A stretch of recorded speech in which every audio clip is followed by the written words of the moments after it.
আশা করি সবাই ভালো আছেন। এটা দেখেন আমাদের হানিফ ভাই ড্রাইভিং করতেছে। আমি ওনার সাথে বইসা বইসা ভিডিও বানাইতেছি। দেখছেন এই যে হানিফ ভাই, ওনারে বেশি করে চুন সুপারি দিয়ে একটা ফান খাওয়াইলে সবকিছু ভালো হয়ে যায়। আপনারা যদি কেউ ওনার হলে ঘুরতে চান, টাকা পয়সা দিয়েন না, ওনারা চুন সুপারি দিয়ে একটা করে ফান দিবেন, কথা বুঝছেন? তাইলে দেখবেন উনি সবকিছু রেডি হয়ে যাবো। আপনারা দেখছেন যে হানিফ ভাই, উনি বলে অনেক ধৈর্য আছে, অনেক ধৈর্য আছে। প্লিজ আপনারা ওনারা যদি কেউ চান তাহলে ওনার নাম্বারটা নিয়ে যান, ওনারা মারতে পারবেন।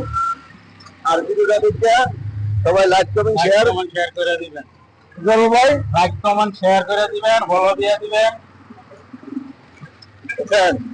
লাইক করবেন, শেয়ার ফলো করবেন প্লিজ। আপনারা দিবেন দেন। আমরা কত রিক্সে কত জায়গা মিলে যাইয়া ভিডিও বানাই, তো কেউ খারাপ মন্তব্য করেন না। খারাপ মন্তব্য না কইরা ভিডিও দেখা একটা লাইক, একটা কমেন্ট, একটা শেয়ার করে দিবেন। আসসালামু আলাইকুম ওয়া রাহমাতুল্লাহি ওয়া বারাকাতুহু।